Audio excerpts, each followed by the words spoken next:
My uncle immigrated illegally to the United States in 1998. He told me that he took a freight train to cross the border, sneaking between cars with other immigrants who, like him, were risking everything for a better life.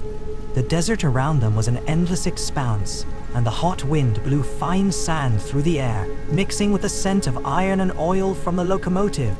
There were more than 20 people crammed into that open car.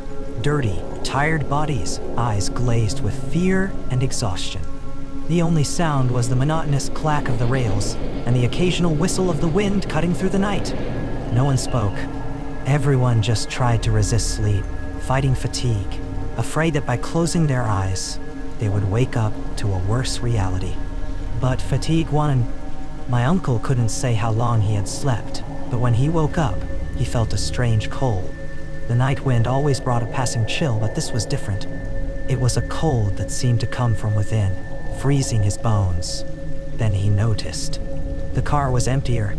He blinked a few times, trying to adjust his eyes to the darkness. He was sure there had been more people there when he fell asleep. Now, at least half of the passengers were gone. He looked around. A few people were still there, but they seemed different.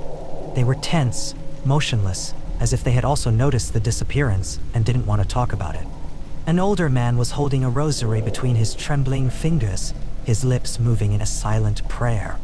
A woman with messy hair covered her ears, rocking back and forth, murmuring something unintelligible. Then, he heard it. A whisper.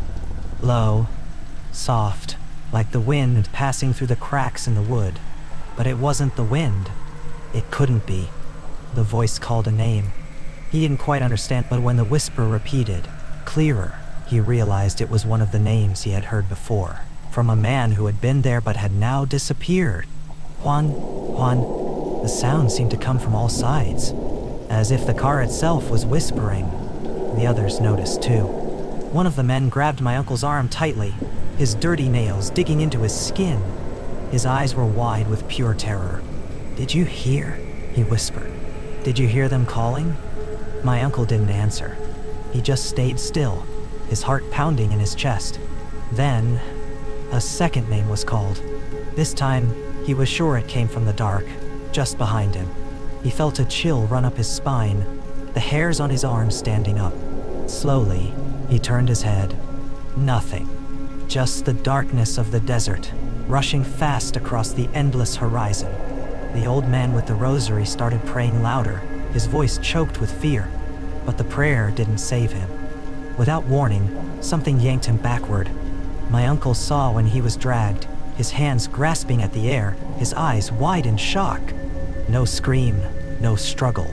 Just the sound of the rails and the wind as the old man simply disappeared. The silence became unbearable. No one moved. No one breathed. The few that remained were petrified, each trying to convince themselves that it wasn't happening, that it was just a bad dream, a nightmare brought on by exhaustion and despair. But then, another name came, and another person disappeared. This time, my uncle saw. He saw how the man beside him seemed to stiffen, as if an invisible thread had hooked him. His body was pulled backward, his eyes fixed on a point beyond the car, where no one else dared to look. My uncle felt an overwhelming urge to jump off the train to run across the desert, but he knew he wouldn't survive. There was only one thing left for him to do, not listen, not hear his own name being called. He covered his ears and closed his eyes. The wind grew stronger, the whispers more intense, and he felt something approaching. And then, silence. When he opened his eyes, the car was empty. The train was still running on the tracks, indifferent to what had happened. The sun was beginning to rise on the horizon, tinting the sky with orange hues. He was alone. Alone. When he finally crossed the border, the train stopped and he stumbled off. He never knew what happened that night.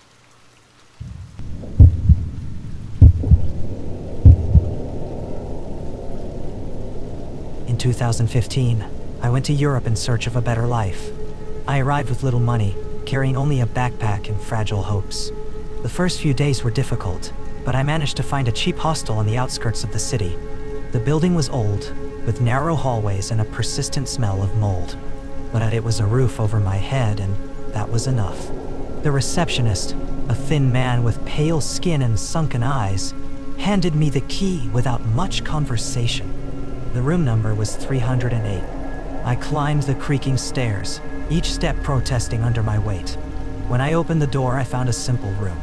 4 metal bunk beds, worn-out mattresses, and a single bedside lamp casting a flickering yellowish glow. There were other immigrants there, from different countries, all just as exhausted as I was. Some were already lying down, covered up to their heads. Others silently scrolled through their phones. The atmosphere was heavy, but exhaustion won. I chose an empty bed and lay down, trying to ignore the uncomfortable feeling that something about this place felt off. The night went on, and the silence was replaced by the collective sound of breathing, the occasional murmurs of those dreaming. I fell asleep without noticing. I woke up hours later with a strange feeling. Something was wrong. My skin prickled before I even understood why.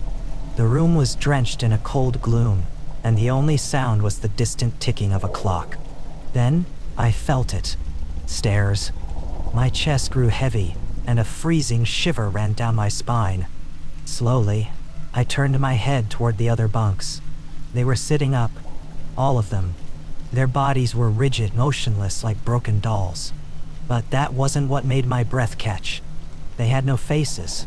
Where their eyes, noses, and mouths should have been, there was only smooth, pale skin, stretched like a blank, expressionless mask. They were looking at me, even without eyes. Terror paralyzed me. My heart pounded so hard I could hear it in my ears. I shut my eyes tightly, trying to convince myself it was just a nightmare. I wanted to scream, but my throat was dry, locked by fear. Then, I heard a whisper, soft, too close to my ear. My name. My blood ran cold. Something was near, too near. I opened my eyes and saw. One of them was standing beside my bunk, so close that I could smell dust and dampness coming from it. Its head tilted slowly to the side, as if studying me. The skin where its mouth should have been began to stretch, pulsing as if trying to speak. I jumped out of bed, stumbling onto the cold floor.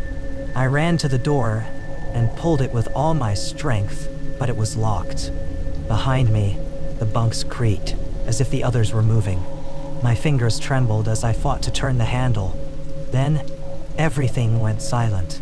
The weight on my chest lifted. The air returned to normal. When I turned around, the room was empty. The beds were made, the sheets perfectly smooth. No sign that anyone had ever been there. I didn't sleep for the rest of the night. As soon as the sun rose, I hurried down to the reception desk. The receptionist looked at me with a mix of surprise and curiosity. "I need to change rooms," I said, trying to stay calm. He frowned. "But that room has been empty for months," he replied. "No one stays there since..." He stopped, as if he had said too much. I swallowed hard. I didn't ask any more questions. I just grabbed my things and left, never looking back. Since then, I avoid hostels.